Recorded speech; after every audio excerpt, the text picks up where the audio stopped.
with all these screaming fans here in Chicago. You can see it. This is the reason why wrestling is where it's at. I'm your host, P.L. Myers, and I'm with the lovely, the talented Tammy Sitch, a.k.a. Sunny. Welcome back to Chicago. The original diva of the WWE. You say it better than I do, so I didn't say it. Gotta get that in there. The original. I'm the only one. Yes. Yes, and for you, I mean, being the original diva, I mean, that just makes it so much special to you. I mean, what does that mean? It's almost like it's a title, and what does it mean to you, being called the original diva? It's cool. I mean, I'm glad that I'm not the only one who thinks I'm the original. Not only fans think that, but actually Triple H, that's how he announced me on Raw as the original diva. So at least we know it's a general term and not just my own ego, saying it. But no, it's cool. I mean, there were women that came before me, but if you think about the women that came before me and what they did, there was Sherri Martel, great wrestler, not so great in the mic, not really photogenic for like bikini shoots. Okay, there's that. So she was more the wrestler. Then there was Miss Elizabeth, beautiful girl, stood at ringside really well. That was really about it. She didn't wrestle. She couldn't talk on the microphone, so she was very limited. So she's more of the ballet. If you think about it, the first one that came along that fits the whole diva term was me. I don't prefer to wrestle, believe me, but I can do it. I could talk on the microphone. I was a manager. I did the photo shoots. So any element they threw at me, co-hosting TV shows, commentary, anything, I could do. So basically, diva is a term, I guess, to describe the most well-rounded, female. And I was the first one that played that role. And like I said, we weren't called that back in the day, but when you look back, I was the original one. And when you started, how did you decide you want to get into business? Because, some people, family members are in the business or their friends in the business, but you, starting day one, how did you get that itch to get in the business? I never had the itch. I didn't want to be in the business. I was in school to be a doctor. I really was. It all started, long story short, I met Chris Candido. We were still seniors in high school. It was our last month of senior in high school. We met, I said I was going to go to college to be a doctor. I wanted to be a plastic surgeon. He said he was going to be a wrestler. He had already started doing independent shows, and that's what he wanted to do. And I was like, okay, it's a little strange, but, I just started going to his shows with him the first couple months we were together, and eventually, he got a job down in Tennessee for Smoky Mountain Wrestling. I figured, okay, he's going to be living there. I'll move down. I'll transfer colleges. I was going to college in New Jersey. I was pre-med, transferred to University of Tennessee in Knoxville. And within a month of being there, Jim Cornette, the owner of Smoky Mountain, takes us out to eat. And he's like, listen, I have an idea. I'm like, oh, Jesus, what? And I had met the man a few times before, so I already knew, what Jim Cornette was all about. He goes, no, listen, I need a girl to play this certain role, to be like this northern bitchy college student. I said, well, I'm from the north. I can be a bitch, and I do go to college, so I fit that description. I said, well, what do you want? I said, I'm not doing anything physical. That's not me. What are you talking about? He goes, no, I just want it to be. He goes, you take some time off of school. I said, no. First of all, no, I'm not taking any time off of school. So if you want me to do anything, it's going to have to be around school. He goes, okay. He's like, I just want it to be a 6-month angle. You're going to do this character, manage a couple guys, and that's it. 6 months in and out, you're done. I was like, this is his thing. This isn't my thing. I'm the scholastic one. I'm the one who wants to go to med school. I'm the one who's buried in my books all the time. I said, it's not me. I said, but you know what? I could use some extra money while I'm down here at school instead of just mooching off my parents the whole time. So I said, you know what? I'll take a shot at it. What the hell? I'll make a couple of bucks on the weekends, some spending money. So I would go to college Monday through Thursday. I'd fit all my classes in those 4 days. And then Thursday we'd be on the road for Thursday night, Friday night, Saturday, and Sunday night. We go to my first TV taping, and he hands me a couple of, photocopies of like scripts. I'm like, what is this? He goes, well, I need you to do a couple promos. We're going to tape a couple of interviews to air on TV. I'm like, okay. I said, what do you want this all word for word? He goes, can you do it word for word? I said, sure. He doesn't realize I have a photographic memory because I'm an A student. Anything I read, I can remember, no problem. I said, give me 5 minutes. He goes, 5 minutes? I said, yeah, give me 5. He goes, there's 3 sheets there. I said, give me 5 minutes. I walk in the corner. I read it. I said, all right, let's go. We count 3, 2, 1. Boom, promo number 1, 1 take, no problem. His jaw hit the floor. He went, oh my God, you can actually do this. I said, what? You just have me memorizing something and feeding it back to you? He goes, you don't understand. People can't do that. I'm like, well, I have a photographic memory. I can do it, no problem.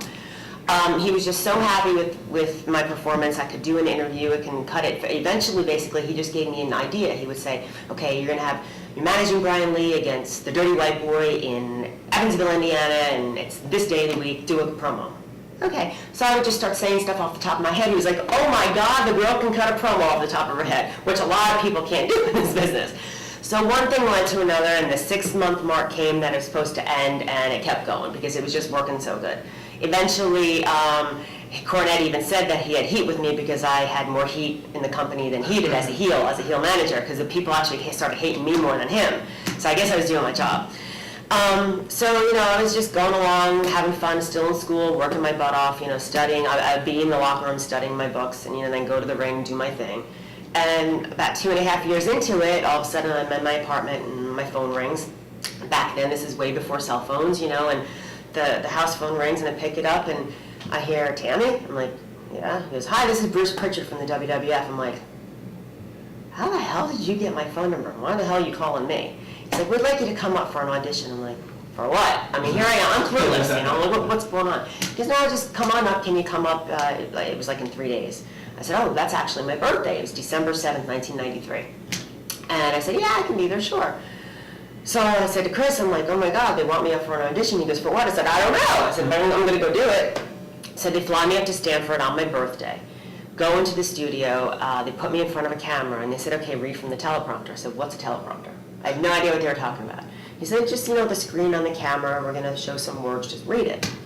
I said, I'm sorry, I don't want to insult you here. I said, but this isn't what I do. I'm a manager. I work ringside. I manage guys and I cut promos. They're like, no, just read from the teleprompter. I'm like, so here I am standing there reading stuff that has no pertinence to what I actually do for Smoky Mountain Wrestling. I'm a manager. I cut promos. I'm a heel. And they had me reading this broadcasting stuff. And I'm like, I really still didn't understand what I was doing there.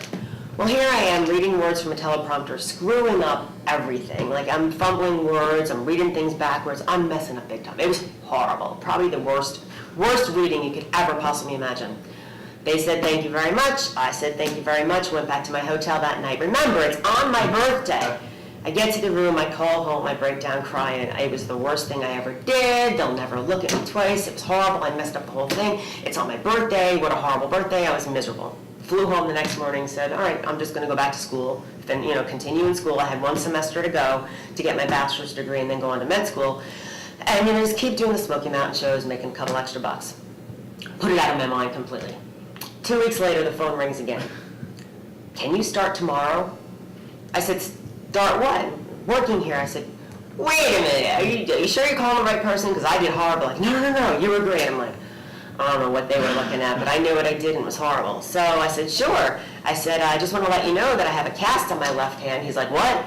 And I said, yeah, last week I actually took a bad bump off the ring from Tracy Smothers and broke all my fingers, and I had fingers pointing in every direction. They were all dislocated and broken.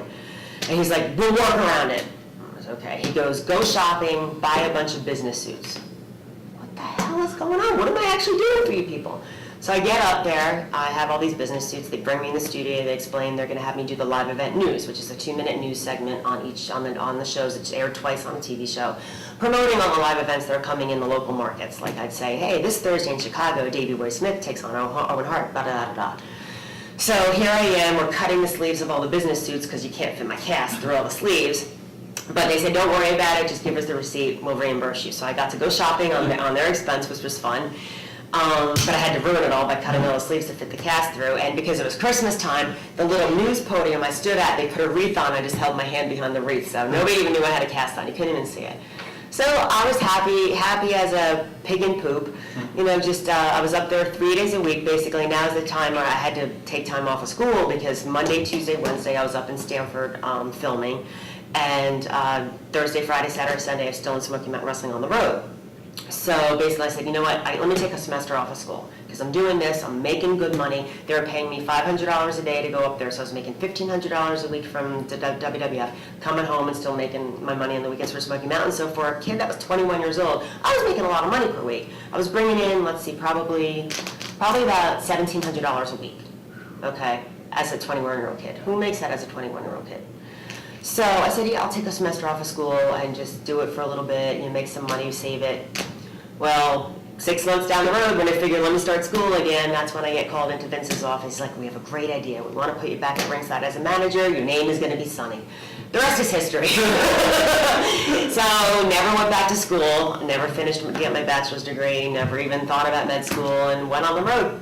And that's it. 20 years later, here I am. Now, how back then wrestling was very territorial. How did they allow you to go to Smoky Mountain? Did they consider not a conflict of interest? Yeah, they figured, because it was completely two different things. I was Tamara Murphy, I'm doing live event news for WWF, and then I was Tammy Sitch, Dennis Smoky Mountain Wrestling. They figure it was completely different markets, and people aren't going to really even put two and two together. So yeah, they just let me do both, and then eventually I told Cornette, I said, listen, I said, they want me to go on the road. I said, I'm going to have to stop. And he was pissed because they didn't tell him that they were going to call me to go on the road, and I just kind of sprung it on him. We were in the middle of these big angles, and I said, listen, I'm going to have to finish up here. He wasn't all too happy because he put so much time and energy into, the Tammy Sitch character down there and everything. And I would say 40 minutes out of an hour-long TV show was me doing something on the Smoky Mountain TVs. I was plastered on the shows. So, he wasn't happy, but he had to realize that, I had to do what was best for me. So he gave me his blessing, and I went on the road, so. First day of managing, who were you managing? First person I ever managed was Brian Lee. Okay. Primetime Brian Lee. They had me come in as if, I was this, northern bitchy college student, idolized Hillary Clinton, all into the feminist movement, which I'm totally not. It was completely opposite of what I am. The businesswoman came in, offered him a lot of money, took him under my wing kind of thing, and he had just lost the championship, so as soon as I became his manager, he won the belt back, back to glory, so it was Brian Lee, the first one. And going back, you alluded to as far as your, wanted to go to med school. Was that growing up you wanted to do it? What made you? Oh yeah, I always wanted to be a doctor. What inspired you to want to be a doctor? I don't know. What inspires any kid to want to be anything? Kids want to be firemen, policemen. I wanted to be a doctor, so it was always, and I always wanted a, good lifestyle. I said, well, doctors make a lot of money, and my, science and math were always my best, subjects in school, and I was always just natural at that kind of, any kind of science class, chemistry, physics, anatomy, you name it, straight A's. So it always just came natural. So when you were growing up, who were your heroes in life that motivated you to be the best? Weird question. I don't know if I had any. No? When I think back, I don't know. No, because sometimes guys have sports figures or coaches, parents brought up Rock brought up his mom by just saying for you because you've been so driven. I was just saying who kind of inspired you? You look. Well, I was always daddy's little girl, so my dad was always close to me. But I don't know. I always had more drive than anybody in my family. That's why I always thought I was adopted. I always questioned, if I was actually born to this family or if I was adopted, because I'm very different from everybody in my family. Always into sports and, eating right and working out, whereas my sisters and my brother are completely opposite. He never played a sport. They were kind of like the dirtbags in high school. I was captain of the cheerleading team. Completely different. So I don't know. I don't know where I came from. What would your parents and your family think of the wrestling? At first, they were like, just stay in school, that kind of thing. My mom was more of the skeptic. My dad would tell me, stay in school, don't do this, it's crazy. But then I would find out that he would secretly, he would go, because he owned his own construction business, he would go to the corner magazine store, look through every single, he would sit on a milk crate. My dad was a big guy, he was 350 pounds. Sit on a milk crate and look through every single magazine he could find to find even the tiniest bit of picture. And he would bring it to work and show all the guys I work for, look, there's my baby girl. So he said he didn't like it, but see, I'm getting teary-eyed about my dad. He said he didn't like it, but then I find out he was so proud, so. Yeah. So when you started going on the road, they wanted you to manage. Who was the first person they put you with as, the Sonny character? Oh, it was with Chris. We were skipping Sonny the Body Donnas. That was first. We didn't even start as Body Donnas. Our first names were Chris and Tammy Team Spirit. We were cheerleaders. Yeah. Vince took my whole cheerleading background because I was captain in high school. I cheered in college and everything like that. He's like, yeah, I want you to be cheerleaders, do the whole come out, do cheers and everything. So we were Chris and Tammy Team Spirit. Got over like a fart in church. People booed it. We were baby faces. People booed us out of the building, our first TV. That lasted about a week. Then he took us, he's like, all right, we're going to repackage you and make you like fitness instructors, do this. So that's how the Body Donnas were born. So when they brought you with, the Chris brought up, was it more your suggestion, say, hey, this is a good guy to bring up? Because, they were using you as a singles. What was no, that's the time that they brought him up, and that's when they pulled me out of live event news and put me managing him. They just felt it was a natural thing. Did the other managers, back then they had still a few managers still left in WB. Did they give you pointers or advice on something like that? Not when I got to WWE, because then it was more or less like Mr. Fuji and people like that. But the one person who actually spent time with me who was in Smoky Mountain was Sherri Martel. She came in, it's funny, she came in for a weekend of shows. She was going to manage, who was it? I want to say Tracy Smothers against Brian Lee and me. So I was all excited. Oh God, she's a legend. This is an honor. She comes in for 3 shows. I go to introduce myself to her, which I always do. I'm big on seniority and respect, and I'm like, okay, I beeline for her. I'm like, my name is Tammy. It's such a pleasure to meet you. She went, hi, and walked away. Wouldn't shake my hand and went, why does she hate me? I don't even know the woman. We get in the ring. All we were supposed to do, we weren't supposed to touch each other at all. She was supposed to chase me around the ring a couple times like that. Out of the blue, towards the end of the match, she grabs me by the hair from inside the ring, yanks me up on the apron. I'm like, what the hell's going on? We're not supposed to touch at all. She starts pounding on my chest over the rope, and I'm like, ah! And she's hitting me hard. I mean, she was hitting me. So I'm like, all right, I'm just going to sell. I'm going to make it look like $1 million. I sold the entire way back. I'm doing the whole thing. And Cornette's like, what the hell happened out there? I'm like, I don't know. She just started beating on me, and she was hitting me full force. She wasn't holding back. And I'm like, she must hate me for some reason. I don't even know what I ever did to her. I was scared. I was scared out of my mind. She finally comes back. I'm like, oh shit, here she comes. So I'm going to get hit more. And she hates me for some reason. She's going to beat the crap out of me. She comes running over the locker room. I knew you knew what you were doing. Gave me a big hug. And I'm like, what? She was testing me. Yeah. She was testing to see if I was respectful enough, if I had it in me, if I would respect her to sell for her like the way it should be sold. And I did everything she was expecting from me, so from that day on, she loved me. So the rest of the weekend, she was teaching me everything she knew. And Cornette's mind is like, going a mile a minute, right. As quick as. What did you learn from Jim Cornette? Everything. Everything. He would sit there with me and teach me the reason this is happening. He taught me psychology. Another person who taught me a lot of psychology and smoking was Kevin Sullivan. He's really great with that. They both spent time with me, and they taught me, this is why this happens. Now, I already knew a lot because of Chris. He would spend time with me teaching me everything he possibly knew. But then Cornette would sit me down and say, okay, this match happens in this way because of this. And he would tell me why this match is happening that way and why it makes sense and why a storyline has to happen in a match. You don't just go out there and throw moves together. Everything happens for a reason in a match. And a lot of people, there's a lost art of psychology for matches that I would say 80% of people working in the business today have no clue that even exists. They go out there, they throw move after move after move. None of it means anything. They don't sell anything, like especially a lot of girls' matches. How can a girl take a huge power bomb and get right back up and take a clothesline? Sell it. Make it mean something. So they would sit there and they taught me psychology, they taught me how to do promos, and so he taught me everything he could possibly teach me. And, you being a manager and, him being one of the great managers, where do you put him as the ranks as the great managers? Top of my list. Oh, easily top of my list. A lot of people, of course, might disagree and say Bobby Heenan or whoever, but he's my mentor. He taught me everything he knows. I watched him so much that he's just, everything in his mind is calculated and manipulated. And I didn't spend enough time around Bobby Heenan and people like that to know, but I think Cornette was the best. And the art of the managers have been pretty much, it's gone. I mean, is it because, you also did win PWI Manager of the Year, mm-hmm. and really one of the really crossovers. I think there's only. I actually won Manager of the Year in the Wrestling Observer newsletter too, and that's supposed to be the Bible of wrestling, and I actually won Manager of the Year too. Yeah, and you were the only other. There's one only other female to win that, and that was Deborah. Mm-hmm. But for because you're really more of a true manager. Mm-hmm. Why do you think the art form is lost? I don't know, and it shouldn't be. To me, the way it was always taught to me, the main job of a manager is you put managers with guys who can't do promos and need to speak. So the manager does talking for them. Also, a manager is very crucial out there because your manager and a ref, you almost have your own match together. You're basically helping these guys have their match, whether it's distractions, whether it's whatever. The manager and the ref always work closely together, and the manager's there to be the voice for the guys. So guys that need to really get over strongly, if they can't do a promo, stick them with a manager who can talk, gets over like $1 million. For some reason, I don't know, especially with girls, they moved away from that and just made them eye candy. Maybe that's good because a lot of them can't talk. Put a microphone in front of a lot of the girls in WWE, and it's not pretty. It's like, oh my God. Either they have no inflection in their voice, they can't deliver a line. It's sad. But then again, and maybe it's not their fault because they don't have people teaching them how to do it. They don't have the Jim Cornettes out there teaching them how to do a promo.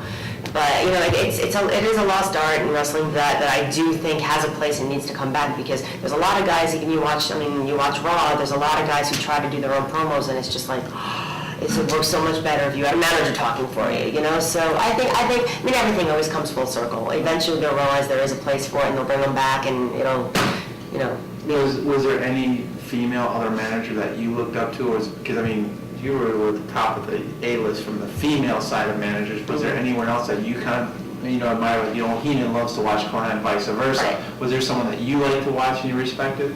As far as female managers? Yeah, female. See, the way I looked at it, most other females, even though they called them managers, they were more valets. Yeah. If you think about it, they weren't really doing the promos and the talking for the guys. They would stand there and look pretty and maybe put a line or two in the promo, but the guy was still doing most of the talking. They just said they were their manager.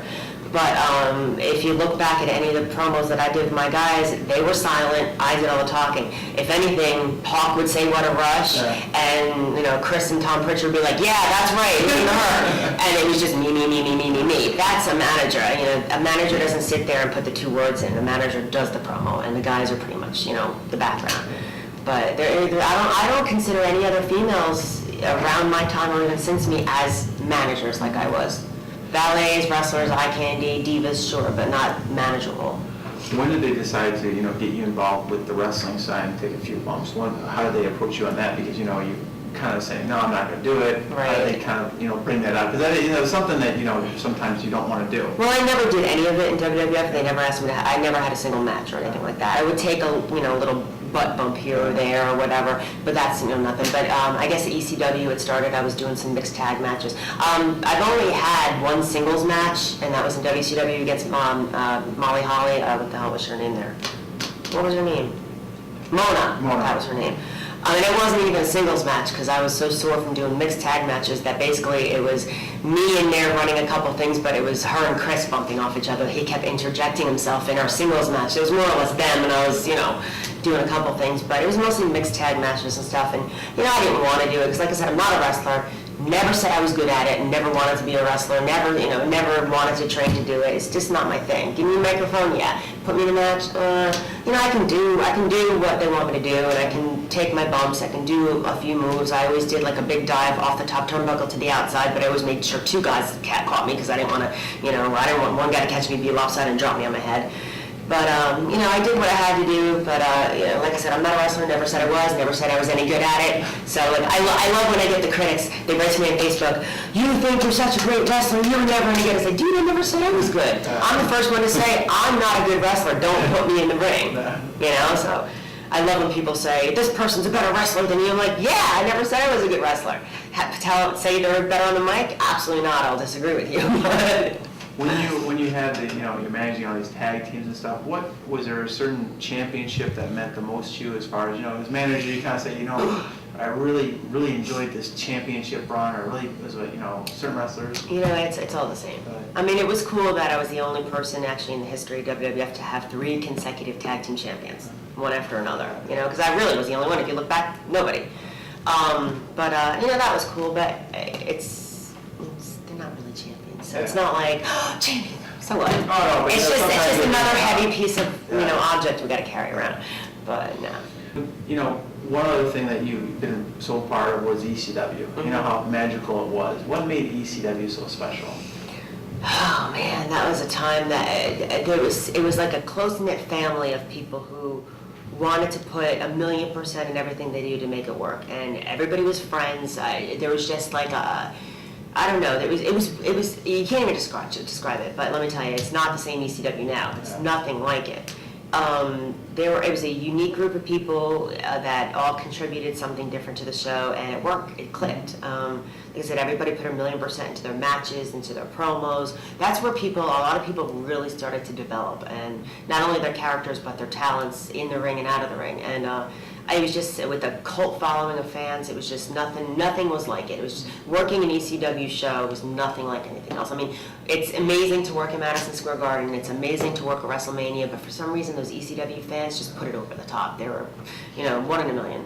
And we ask fans, going on the road with a lot of guys, Sandman, talking to the different guys, but what, in your opinion, what do you think went wrong with ECW? Because it was such lightning in a bottle. It could have really taken off. It was really contending with Vince and WCW at the time. I think Paul Heyman was spending a lot more money than they were making, and that was the biggest downfall, because eventually checks started bouncing. He was paying everybody in the company a ridiculous amount of money for a little company like that. I mean, even when he told me I was going to get paid, I'm like, you can afford that? He's like, yeah, no problem. Then I find out what Taz is getting and Tommy's getting and everybody's getting, and I'm like, wait a minute. We're not drawing 20,000 people houses. And we're not working, 25,000 seat buildings. We're working 2,000 or 800. I'm like, how is he making the money that he's paying out? Eventually, it ran out. He was making a lot more money. He had some money from sponsors somehow that I guess he was paying everyone, but eventually things started bouncing, and when there's no money to pay, guess what? There's no business. So. And with your success, WWE, WCW, ECW, when you look back, what do you see? Because I know what I see from, successful career so up 20 plus years. I mean, what do you see? 20 years, not 20. Plus. Not that old. Okay, well, okay. 20, I'm in my 20th You're in the year 20th year. When you step back and you look at the 20 years, what do you see? Well, as far as what? As far as, your accomplishments and stuff, it says when you look back and... Well, WWF, of course, was the highlight. That was the prime. I mean, that was where, I was the most downloaded celebrity on AOL in 96 and 97. I beat out Pam Anderson, Cindy Margolis, and that still amazes me how that happened. Pam Anderson, I'd rather look at Pam Anderson than myself, but according to AOL, people were looking at me more. I had like 13 different t-shirts through WWF. Think of it now, what girl has 13 different t-shirts? None. Back then I had 13 different t-shirts. Beach towels, and usually when you get a girl shirt, what is it? It's for girls and it says Divas. There's really nobody who has their own merchandise, and that's where I just blew up and it just got out of control. But yeah, that was definitely the prime and the highlight. Everything else had their good points, but a lot of bad points too. WCW, that's a whole other chapter, the miserable place to work. But I would definitely say WWF was the best part. And with these upcoming years, in the business, what are your goals in the next few years? Well, I just started writing a book. Okay. Yeah, I just started, actually 2 weeks ago I started, so it's still in the very beginnings. Let me tell you, it's harder than you think. It's so much harder to write than anybody. People can think you can sit down and just write. No, because you start writing and then you remember something, you gotta go back, and then you're done with that chapter, you're like, oh wait, I forgot a whole paragraph. It's hard, and it's hard to recall everything, especially from 20 years ago. You know what I mean? It wasn't yesterday, but I just started doing that, and I did WrestleMania, and they're going to bring me back for some big events here or there. Who knows when the next one will be, but they said definitely for a nice little appearance here or there, and that's all I want. I don't want to do anything full time. Really don't want to go back full time. I spent 9 straight years on the road full time, 300 days a year. I was never home, never saw my family, never saw my animals. It's hard. It's not easy, and that's the last thing I want to do is go back on the road full time. Well, I know that one of the biggest pops at WrestleMania 25 was when you coming out and seeing you on camera the most. But we always appreciate you coming through Chicago, and good luck on the book. And when the book comes out, we're more than happy to plug the book here in Chicago. It's gonna be fun, but I might end up writing 2 volumes because there's 20 years worth. I can't fit all that into one book, so I might write the first 10 years and then the second 10 years in another book. But it's a fun book. It's going to be fun reads with a lot of road stories, a lot of funny ribs and pranks that went on the road, a lot of good stuff that people wouldn't know unless you were there, and it's fun stuff. But it's not going to be the kind of book where I'm going to try to ruin somebody's family to say this guy was fooling around with his wife on the road. Not my style. Some people do write that and they don't care, but that's not me. But it's gonna be good. It's gonna be fun, and I'm enjoying writing it. So. Well, I look forward to seeing it, and as I said, always the best coming through Chicago, and anytime you're in Chicago, we'd love to have you back on. So. Thanks. Well, that's been another edition of Wrestling Resource Television. I've been your host, P.L. Myers, with the original WWE Diva, Sunny. We'll see you next time here on Wrestling Resource Television.